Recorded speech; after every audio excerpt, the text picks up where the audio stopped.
हमारा हैंडीक्राफ्ट्स और हमारा जो हॉर्टिकल्चर है, उन्होंने जम्मू कश्मीर की इकोनॉमी को जिंदा रखा।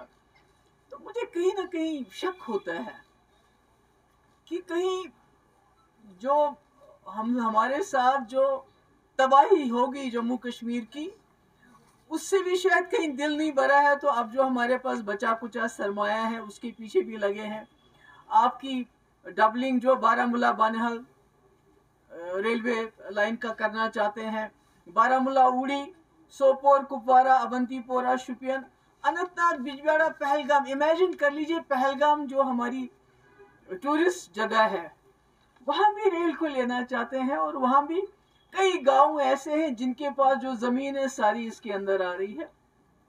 तो कहने का मेरा मकसद है कि आपको मालूम है कि उत्तराखंड में क्या हुआ, आपको मालूम है हिमाचल में क्या हुआ, आपको मालूम है जोशी मठ में क्या हुआ, क्योंकि वहां भी इसी तरह से बिना सोचे समझे, मुझे लगता है ये ठेकेदारी की बात है कि आपको ऑलरेडी आपकी एक सड़क है, मुगल रोड है आपका, उस पे टनल बनाइए।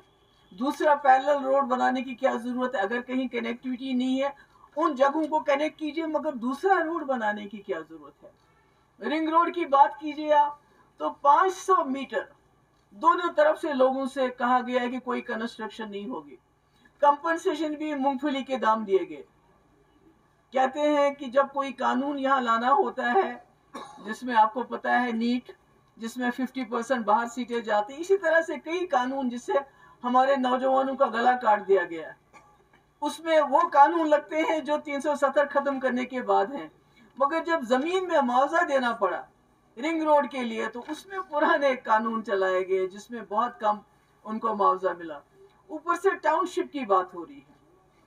मुझे याद है आज तो सरकार है उमर साहब की, तो हम तो उनसे ये गुजारिश करना चाहते हैं कि आपसे हम बड़े कामों के बारे में नहीं कहेंगे। 370 की बात हम आपसे नहीं कहेंगे, क्योंकि हमें लगता है कि 50 सीटें होने के बावजूद, 3 मेंबर पार्लियामेंट होने के बावजूद आप में वो शायद जरूरत नहीं है, पहले भी नहीं थी, आज भी नहीं है। मगर कम से कम जो आप बचा सकते हैं, ये हाउसिंग अर्बन डेवलपमेंट का है, प्रोजेक्ट है, ये आपके पास है डिपार्टमेंट। यहाँ कौन सी रोड बननी है, कौन सी नहीं बननी है, ट्रेन कहाँ चाहिए हमें, कहाँ नहीं चाहिए, हमारे किसानों का नुकसान नहीं होना चाहिए, हमारे आबशारों का नुकसान नहीं होना चाहिए, हमारे एनवायरनमेंट का नुकसान नहीं होना चाहिए। उसके लिए तो ये सरकार काम कर सकती है ना। तो टाउनशिप की बात है, इस टाउनशिप जो बन रहे हैं, हमारे लोगों को इजाजत नहीं है, आधा किलोमीटर तक वो कोई कंस्ट्रक्शन नहीं कर सकते। आपने उनकी जमीनें ले ली, कोई दुकान बनाता, कोई होटल बनाता, उसको वो इजाजत नहीं है। मगर आप 30 टाउनशिप्स, एक्सेलसियर के मुताबिक 30 टाउनशिप्स, जिसमें 1,20,000 कनाल जमीन चाहिए आपको। मुझे याद है एग्रीकल्चर लैंड 2016 में जब सरकार थी पीडीपी और बीजेपी की, तो उमर साहब ने एक स्टेटमेंट दिया था, 7 मई को एक दिया था और उसके बाद 9 मई को उस पर एक ट्वीट किया था कि भाई यहाँ जो है महबूबा मुफ्ती कोई टाउनशिप बना रही है, कोई रिटायर्ड फौजियों के लिए कोई सैनिक कॉलोनी बनाई रही है, जबकि ऐसा कभी कुछ हुआ ही नहीं हमारे वक्त में। मैं बोलती रही और वो चिल्लाते रहे, नहीं बन रहा है। आज बन रहा है सैटेलाइट टाउनशिप।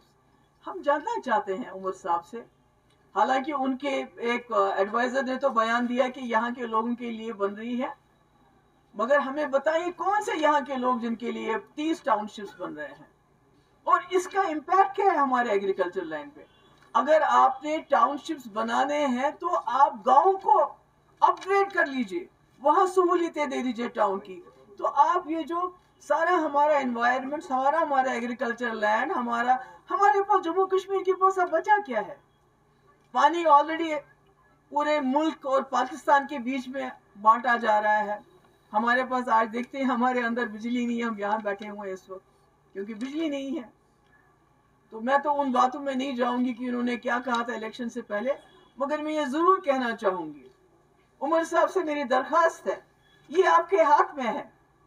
जो आपके हाथ में नहीं है उसको हासिल करने में टाइम लगेगा, उसमें हम मिलजुल के काम करेंगे। मगर जो आज आपके हाथ में है, ये जो हमारे एनवायरनमेंट, हमारे जम्मू कश्मीर की सरजमीन के साथ جو بربادی ہو رہی ہے، جو تباہی ہو رہی ہے، جو ہمارے کسان اس وقت بات بھی نہیں کر پاتے ہیں، ڈر ہے ان کو، بات کریں گے تو جیل میں ڈال دیں گے، کیونکہ سوچا تھا یہاں سرکار بنے گی تو لوگوں کا خوف کم ہو جائے گا، وہ تو کم نہیں ہو رہا ہے۔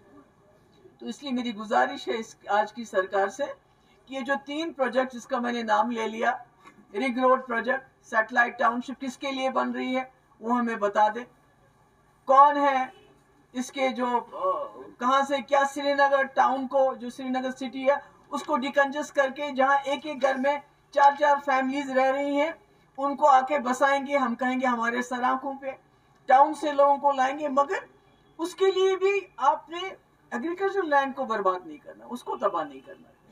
تو میں چاہوں گی کہ اس میں یہ مداخلت کریں، اور یہ جو سڑکیں بن رہی ہے، چاہے راجوری سے بارہمولہ کی ہو، چاہے رنگ روڈ ہو، چاہے ریلوے ہو، اس میں دیکھیں کہ اس میں ہماری کتنی تباہی، کتنی بربادی ہو رہی ہے، تو اس کو روکیں، کیونکہ جو وہ بچا سکتے ہیں اس کو تو بچائیں، جو وہ نہیں کر سکتے اس کی ہم ان سے توقع نہیں رکھ سکتے ہیں، مگر جو ان کو کرنا چاہیے ایز اے کشمیری، یہاں کا رہنے والا، کیونکہ ہمارا اثاثہ یہی ہے جموں کشمیر کا، ہماری سینک بیوٹی، ہمارا انوائرمنٹ، اگر یہ بھی تباہ ہو گیا، اس کا بھی جوشی مٹھ جیسا حال ہو گیا تو پھر ہمارے پاس کیا بچے گا۔ Thank you so much.